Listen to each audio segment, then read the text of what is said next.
中共突然修法，海上风声鹤唳。蓬佩奥批拜登送习近平大礼。时至今日，拜登儿子亨特仍持中国公司股份。二手房价回到14年前，这座城市领跌全中国。又被中纪委点名，范冰冰这次反击了。大家好，今天是美西时间5月1日，欢迎收看第4期《万维读报》，我是 Cherry。我们的新栏目《时光故事》第13期节目，今天下午已经播出了。这一期呢，我们说的是离奇的罗斯威尔 UFO 事件。当年美军解剖外星人的纪录片被公开，曾经轰动世界。然而，又有一个人站了出来，撕开了另一扇窗户。在时光故事这个新频道里，我会不定期的为大家分享一些传奇的人生故事，一些历史悬疑事件，并共同探讨一些神秘的未知空间。新频道的链接就在下方，欢迎大家订阅和分享。好了，让我们来看看本期的第一条新闻。中共13届全国人大常委会第28次会议日前通过新修订的《海上交通安全法》，将在今年9月1日实行，全文共10章122条。台湾学者分析，中共利用法律扩大灰色地带冲突空间，增加了海上执法借口，也让各国执行自由航行任务时平添了擦枪走火的风险，成为海上冲突的不定时炸弹。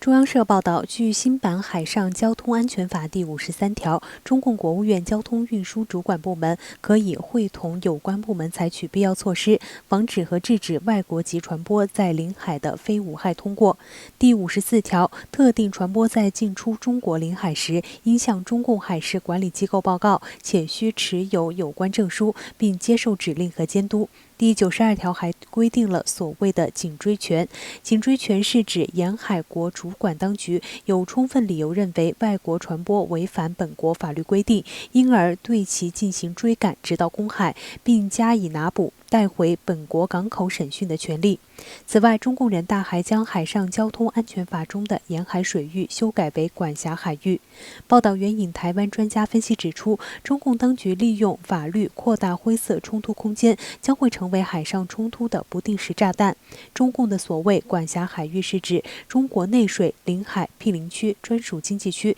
大陆架以及中国管辖的其他海域，定义比沿海水域更宽，是官方文书法律用语的扩大适用。尤其是中共在南海建造许多人工岛礁，并称周边12海里皆为领海，形成强制排他性，让中共在各国执行自由航行任务时有了更多的执法借口。一方面增加了其他国家维护自由航行的难度，另一方面更增加了海上擦枪走火的风险。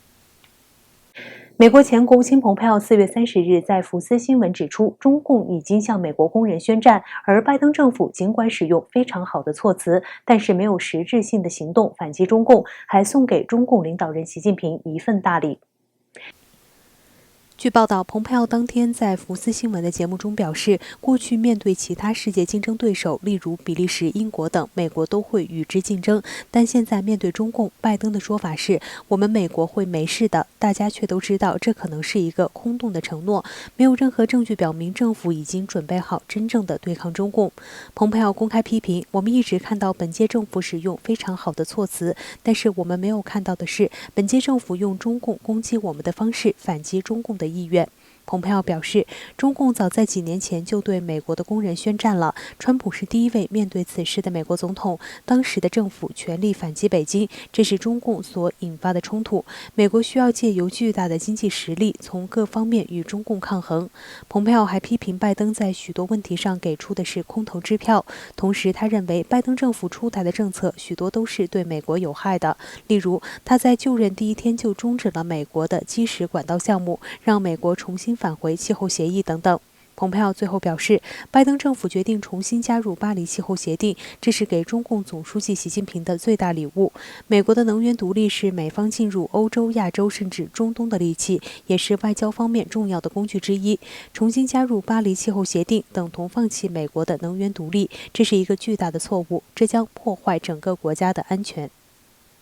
近日，美国媒体《每日传讯》首次揭露，根据网上商业记录显示，拜登总统的儿子亨特依然持有中国公司的股份，这显然违反了拜登在竞选时的承诺。每日传讯新闻网引用中国大陆启信宝和百度的记录，指出亨特通过其名下的美国公司 Skinny Atlas LLC 仍持有中国公司 BHR Partners 的10%的股份。亨特的律师乔治·梅斯曾在2019年10月辩称，亨特的BHR 投资未获得任何回报，但该报道指出，亨特的商业伙伴埃里克·史威林曾多次在电子邮件中说，亨特有望在2019年开始从 BHR 收到巨额款项。今年3月，美国联邦参议员们发布的报告揭示，亨特及其同伙与外国人，包括前莫斯科市长的妻子和与中共有联系的人之间存在可疑金融交易，而且金额达数百万美元。早前，拜登在竞选时曾承诺，如果他当选总统，他和他的家人将毫不含糊地与外国生意脱钩。而且，拜登在2019年12月还重申，他的家人将不会再从事任何外国业务。白宫新闻秘书普萨基曾在今年2月表示，虽然亨特还持有一家中国公司的股份，但一直在努力减少他的投资。目前，白宫和梅斯都没有对此消息做出回应。最新的数据显示，大陆牡丹江市的二手房价今年一季度跌至了2007年的相同水平，其房价下跌幅度居大陆各城市之首。据路媒4月30日报道，贝壳研究院统计数字显示，牡丹江在不考虑通胀的前提下，2020年二手房房价已经跌回到5年前的价格，而今年一季度的跌幅直接使其房价倒退至2007年的水平。中共国家统计局的数据也显示，2021年第一季度，牡丹江二手房已经连续同比下降10%左右了。自2021年1月开始，中国70个大中城市商品住宅销售价格变动情况的定期数据从2015年变更为2020年，当月牡丹江二手房价便整体跌去4.9%，跌幅在大陆第一。3月进一步跌至5.1%，依旧是大陆跌幅之首。除了二手房，牡丹江新房的价格也在下跌。中共国家统计局的数据显示，牡丹江新房价格同比连续3个月下跌，环比数据也仅在3月份维持不变。报道指出，因楼市疲软，地方当局拍卖土地也鲜有龙头房企光顾，而且出让土地也较少。数据显示，牡丹江住宅土地供应从2011年成交面积达到顶峰后，除2018年小有回升外，一直都呈现出下降趋势。进入4月以来，也不断传出环京楼市降价的消息，有的区域房价已经跌回5年前。据报道，北京香河某楼盘的均价已从每平方米25000元下跌到每平方米8000元，有的楼盘如果付全款，每平方米7300元就可以买一套。有销售人员表示，把房子这么便宜的卖掉，就是为了回笼资金。尽管中国一线城市的房价相对坚挺，但大陆房企的日子却越来越难熬。今年第一季度，大陆企业境内外债务违约金额高达989亿人民币，其中房企违约规模占比达27%。位居首位。据彭博社报道，过去几年大陆房地产开发商的违约比例迅速上升。今年第一季度违约激增的情况主要来自2家企业：华夏幸福基业股份有限公司和天津房地产集团有限公司，违约的规模均超过100亿元人民币。报道还引述分析表示，随着北京当局收紧融资，今年大陆房地产开发商的违规规模可能将创纪录。比如，中共的3道红线政策令高负债的公司难以在资本市场上筹集新资本，一些业绩不佳且负债高的房企恐面临更大困境。未来中国的房地产走势存在越来越多的变数。大陆女艺人郑爽近日陷入了逃税风波，中纪委发文批郑爽之际，再次点名范冰冰阴阳合同事件。范冰冰随后在微博贴文称，这世界本来就不公平。